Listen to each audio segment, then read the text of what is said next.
vamos a ver todo lo relativo a la evolución del sindicato. Aquí tenemos tres puntos principales. Desde su inicio, su evolución histórica del sindicato a nivel mundial. Esto incluye la tendencia de las personas a agruparse en épocas de un nacimiento de un sindicato, cuando se estaba gestando por primera vez en diferentes latitudes del mundo, y sobre todo ante el refreno, pongo aquí, ante la opresión del movimiento sindical, que necesitaba obviamente su desarrollo, evolución y todo lo que vamos a ver aquí en cuanto a la protección como tal, llamado fuero, para aquellos miembros y sobre todo a la directiva de quienes conformaban un sindicato. Luego, como punto B, tenemos un primer punto, el A nivel mundial, históricamente; B, a nivel de República Dominicana. Aquí vamos a ver las fuentes, las etapas del Código Penal francés. Ustedes saben que nosotros nos raigambre la evolución histórica de todas las leyes principales de nosotros, fueron positivizadas, el derecho civil francés, procesal civil, por la misma traducción que se hizo de los códigos franceses por la misma dependencia que tuvimos aquí de Francia.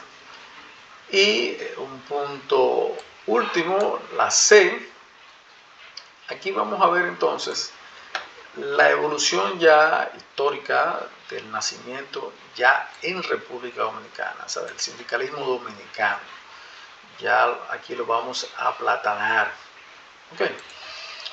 Y cuáles son esas fortalezas que tenemos y el renacimiento sindical, y tanto las, diríamos, puntos fuertes, fortalezas, como las debilidades, una especie de FODA, fortalezas y debilidades y oportunidades, como se diría en mercadeo, un análisis FODA. Bien.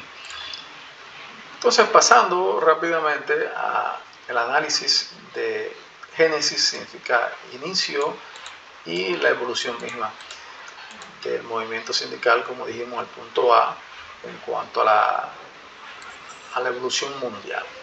Bien. Hay que señalar que aquí, como una tendencia natural de los profesionales de todas las áreas, se agrupaban, profesionales y técnicos, se agrupaban para defender sus intereses. Así ya la asociación profesional fue tomando su fortaleza desde los colegios romanos. Se fueron organizando a nivel de grupos, organizaciones de productores y artesanos, destinadas esencialmente a la ayuda recíproca de quienes dedicaban al mismo oficio. Por eso le hablaba al principio aquí que no solamente eran profesionales, sino también las personas que tienen el mismo oficio. El mismo oficio y defensa de los intereses que se derivan de la similitud de tareas. Ejemplo, artesanos, como dijimos, carpinteros, albañiles, productores de habichuelas, productores de cacao, productores de cebolla, los mecánicos, la metalmecánica, la agroindustria, los jornaleros que trabajaban en los ingenios de cañas, todos esos grupos de personas que tenían un mismo oficio y dedicaban su vida laboral, pues se estaban fortaleciendo a través de lo que se llama el movimiento sindical. ¿Para qué? Para defender sus intereses. De esta forma, fue evolucionando, como dijimos, primero en Roma, en los colegios romanos, posteriormente las guildas de origen germánico y anglosajón, y especialmente las de oficio. Estas eran creadas con la finalidad, aquí, de oficios, okay, solamente de actividad, sino también de oficios, que eran creadas con la finalidad de salvaguardar los intereses profesionales de sus integrantes. Es así como se va surgiendo y va evolucionando el sindicalismo a nivel mundial. Y el sindicato como tal, hay que reconocer que es el producto o la consecuencia directa de la evolución industrial y el capitalismo liberal. Bien, aquí la revolución industrial y el capitalismo liberal. De esa forma, esta concentración de los trabajadores, de grupos de trabajadores en la fábrica, fue tomando mucha fuerza porque por el desempleo generado por la consecuencia directa del maquinismo. ¿Cuál fue el maquinismo? Bueno, que en la revolución industrial pues, se sustituyó de manera directa la fuerza laboral, la fuerza hombre, la fuerza humana, por las máquinas. Como todavía hoy día estamos atravesando por una evolución, vamos ya como por la cuarta revolución, y ahora vemos la revolución de la inteligencia artificial que desplaza las habilidades del hombre como tal. Simplemente hay que decirle lo que uno quiere y la inteligencia, la aplicación, pues crea esos artes, esos planos, todo lo que la inteligencia artificial ahora mismo te crea una tesis, te crea toda una teoría, te crea todo lo que la inteligencia artificial hasta se ha llegado a decir actualmente que tiene hasta ciertos rasgos de razonabilidad ahora mismo la inteligencia artificial. Entonces, estamos hablando que desde los inicios mismos, entonces tú haces que se fortalezca el movimiento sindical. ¿Para qué? Para que entonces la fuerza del hombre no se vea sustituido por la máquina y pierda su trabajo y pierda el sustento de los alimentos que le suministra a su familia. Es de este modo que, como dije, ya la explotación del trabajador sometido a muchas necesidades, pues hacen que haya esta lucha del movimiento sindical que estamos analizando. Entonces, esta tendencia primaria de los trabajadores fue la de agruparse. Aquí se inicia agrupándose con uniones de estructuras precarias y transitorias. Todavía en el día de hoy, está aquí este término uniones. En los Estados Unidos todavía los sindicatos se conocen como uniones, no como sindicatos. Aquí, bueno, nosotros heredamos, obviamente, de la legislación y de la cultura francesa el tema de sindicatos, pero usted va a Estados Unidos y usted encuentra, bueno, la unión de camioneros, la unión de trabajadores de la construcción, la unión de trabajadores que arman estructuras, la unión de taxistas, todo eso, o sea, son sindicatos. Y o sea, son diferentes denominaciones. Y estos grupos, pues, hay una coalición, o sea, una unión para como estamos diciendo aquí, formar finalmente lo que se conoce como sindicato. Es así como ya en la mitad del siglo XIX, estamos hablando ya del 1850, en Francia, Alemania y en Bélgica y en Italia, pues se fortalecen todos estos movimientos sindicales. Por igual, en América Latina, las primeras entidades sindicales surgen a la mitad del siglo XIX, específicamente en Argentina, Perú, Uruguay. Brasil, México, Panamá, las principales economías de Latinoamérica, o América, mejor dicho, América Latina específicamente. Y ya pasando al punto B, que es ya el desarrollo propiamente dicho del sindicalismo, hasta llegar a la República Dominicana, o sea, hacia el sindicalismo dominicano.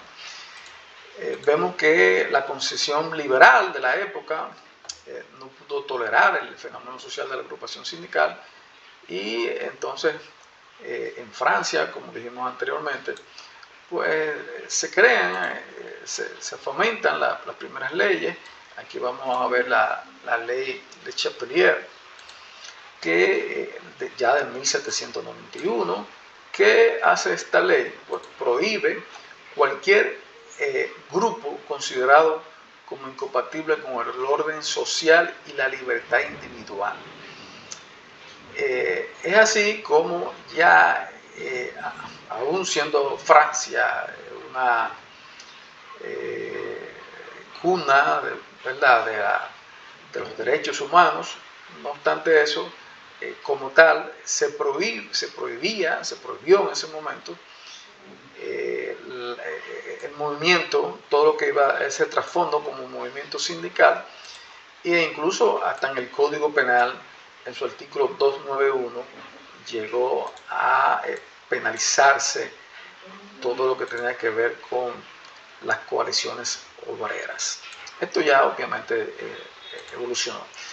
Pero en Gran Bretaña, ya para el año 1871, se crea una ley sobre los sindicatos, y es así como se va ya reconociendo como tal. En Francia, volvemos a Francia nuevamente, ya para el año 1884, específicamente el 21 de marzo de 1884, pues tenemos que ya se consagró, obviamente no era para menos, el derecho al sindicalismo, a la sindicación.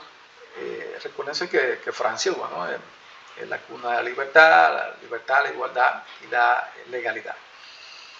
Y para el año 1935, en los Estados Unidos, que también es cuna de América, de la libertad, se confiere un estatuto legal al sindicato. Es así como evoluciona todo lo que tiene que ver con el sindicalismo como tal. En el punto C, que habíamos ya resaltado anteriormente, estamos hablando que ya aquí el movimiento sindical, pues el sindicalismo como oficio, como tal, se anticipó al sindicato de empresa o al sindicato industrial.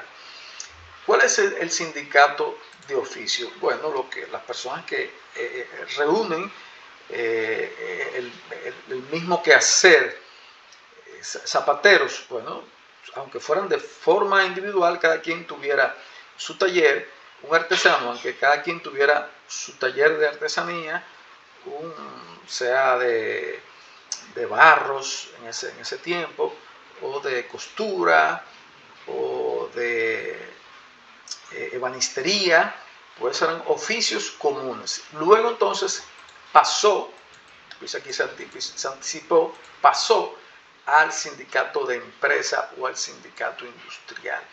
Bueno, pues entonces ya aquí el sindicalismo se ocupa ya a no solamente a lo que tienen el mismo oficio, sino a todo aquel que trabaja en una empresa o a una industria como tal. Obviamente, en una empresa, en una industria hay diferentes funciones, pero normalmente en las empresas que se fue desarrollando el sindicalismo eran de un rubro, o sea, de una materia, eran ingenios, pues. Entonces ahí se trabajaba el tema del azúcar, del corte y del refinamiento del azúcar. Entonces, la parte agroindustrial, bueno, el corte de las naranjas, el corte del arroz, todo ese proceso, pues entonces ya entrado en empresas, se fue fortaleciendo como tal. Y este movimiento gremial que defiende, vuelvo y repito, tanto los oficios como las profesiones o actividades, fue influenciándose por ideologías, no solamente ya como estructura para brindarse ante posibles enfrentamientos o abusos por parte de los patronos, sino más bien ya viene ya con, con una ideología como tal, y aquí es donde ya se ve y se ve influenciada por, como decimos aquí,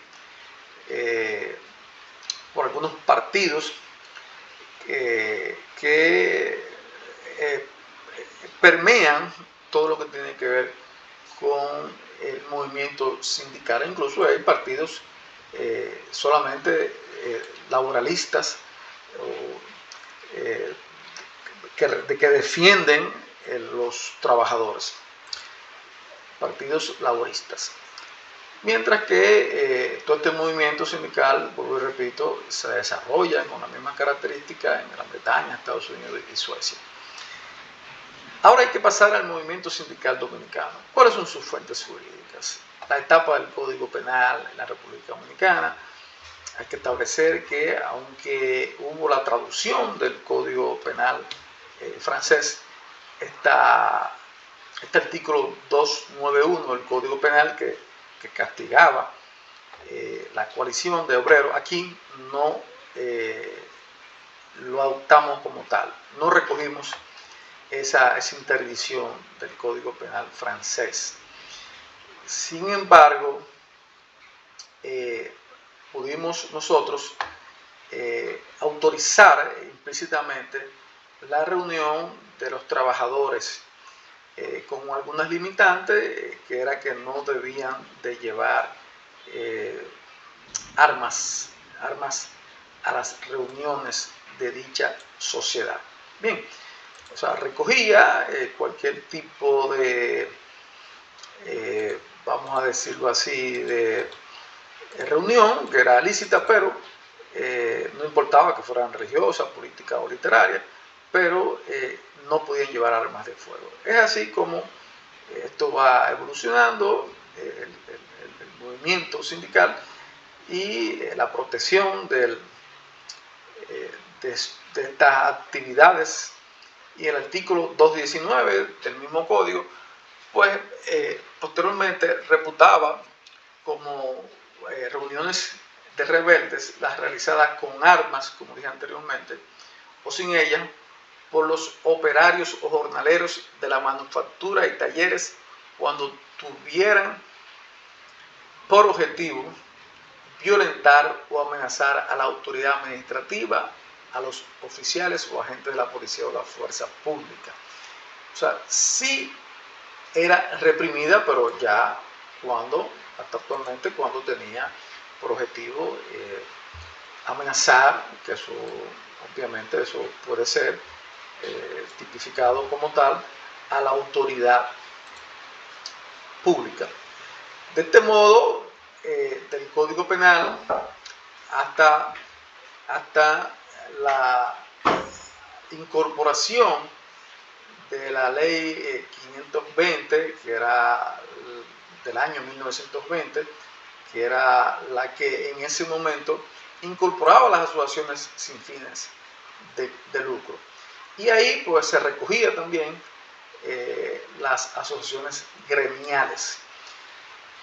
Es como en su artículo 1 pues consagraba la libertad de asociación, aunque supeditaba su incorporación al poder ejecutivo.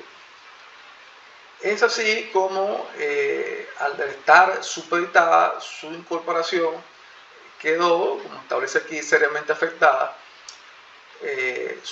dicha constitución gremial de los obreros al Poder Ejecutivo, y esto obviamente no tenían la libertad per se, sino que tenían que esperar su aprobación.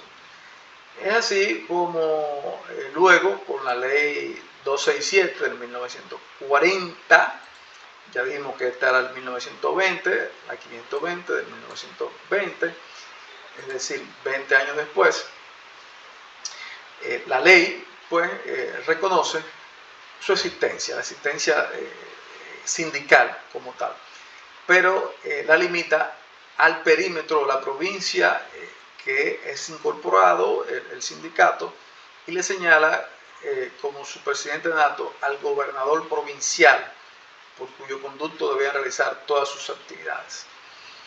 Y va evolucionando el movimiento sindical, el sindicalismo, con la ley también 42 del año, o sea, 2 años más tarde, 1942, y aquí entonces dispone que los gremios reconocidos ya por el Departamento de Trabajo, o sea, ya aquí es cuando coge la fisionomía propia de que los gremios sindicales pues ya debían de ser reconocidos por el Ministerio de Trabajo, en este caso el Departamento de Trabajo, y tener el derecho como tal.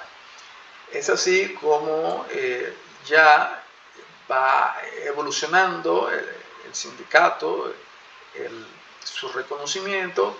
Un año más tarde, la ley 311, hay una evolución muy titánica, abroga las disposiciones anteriores en materia gremial y reconoce expresamente el derecho de los trabajadores a asociarse en gremios, federaciones, reconocidas por una resolución del Departamento de Trabajo o la Secretaría de Trabajo, en ese momento de Secretaría de Estado de Trabajo, Secretaría de Estado de Agricultura, Industria y Comercio, al Departamento de Trabajo de la Secretaría de Estado de Agricultura, Industria y Comercio, o por el beneficio de la incorporación que la ley de asociaciones sin fines de lucro también le daba.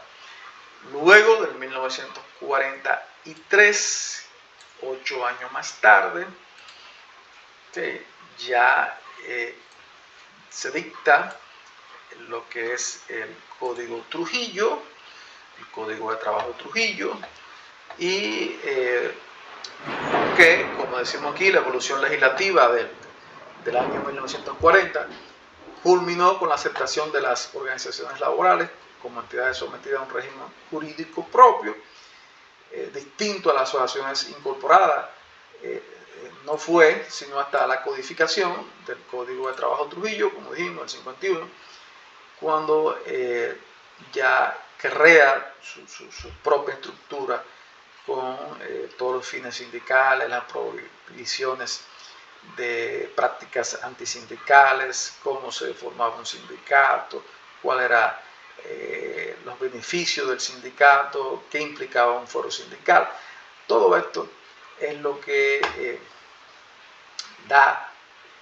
se dotó también con personalidad jurídica propia que podían comprar propiedades, podían adquirir donaciones, podían ser demandadas los sindicatos.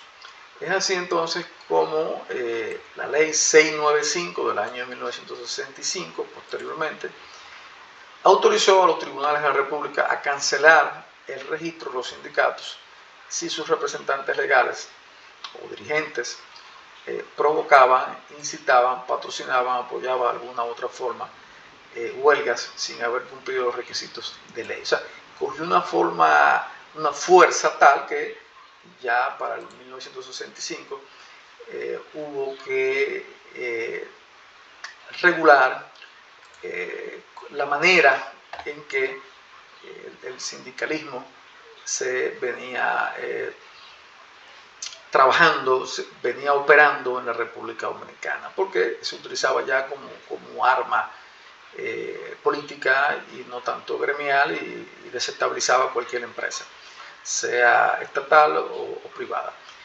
Ya para el año 1992, bien, el Código de Trabajo actual, que es el que tenemos,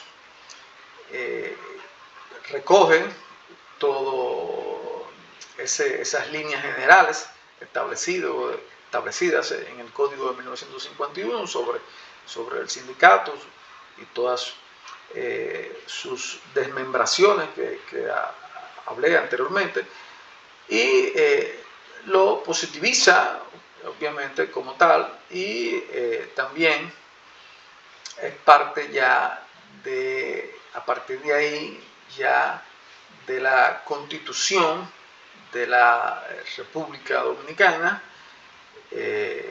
ya los derechos sindicales, el derecho laboral como tal, es un derecho fundamental, pero ya también el tema del derecho sindical de manera expresa está ya en su artículo 62.3 de la Constitución actual del año 2010 de la República Dominicana.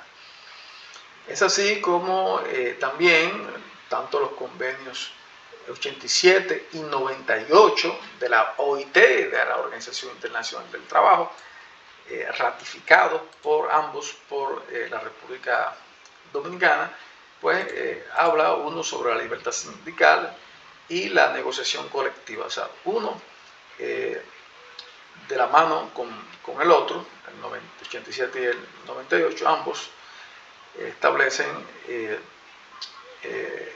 facultades de que una vez adoptado por cada país signatario, nosotros fuimos signatarios, pues toda esta protección al derecho a la negociación sindical colectiva y todo lo que implicaba debía de adoptarse en la legislación dominicana. Es así como luego se van fortaleciendo las confederaciones y estamos hasta el día de hoy que lamentablemente los sindicatos han perdido bastante fortaleza, dada los cambios que han habido, los paradigmas fueron cambiando, los intereses de los trabajadores también fueron cambiando, y ya muchas veces los trabajadores se sentían defraudados porque los dirigentes directivos a veces ya no representaban sus intereses, sino que o negociaban con el gobierno o con la cúpula dirigencial o las empresas que representaban. Y eso en cierto modo debilitó o ha debilitado el movimiento sindical, pero sí es una herramienta muy válida, una conquista de los trabajadores muy válida, que hasta el día de hoy tiene vigencia y que debe ser fortalecida y debe de permanecer como parte de la democracia y de la pluralidad que debe existir como un Estado social y democrático de derecho que somos en la República Dominicana. Hasta aquí la evolución histórica del sindicato, el sindicalismo, el movimiento sindical en República Dominicana. Recuérdense de suscribir a mi canal, Consulta al Jurista, para siempre recibir estas cápsulas, que en este caso no es una cápsula, es toda una clase, para mis estudiantes de Derecho Laboral 2 de la universidad y para todo aquel que tenga interés en conocer el movimiento sindical. Recuérdense que soy el doctor Eduardo Tavares Guerrero, abogado, especialista en la materia, y espero le haya servido este resumen del tema. Hasta entonces, cualquier cosa pueden escribir y hacer sus comentarios debajo. Hasta entonces.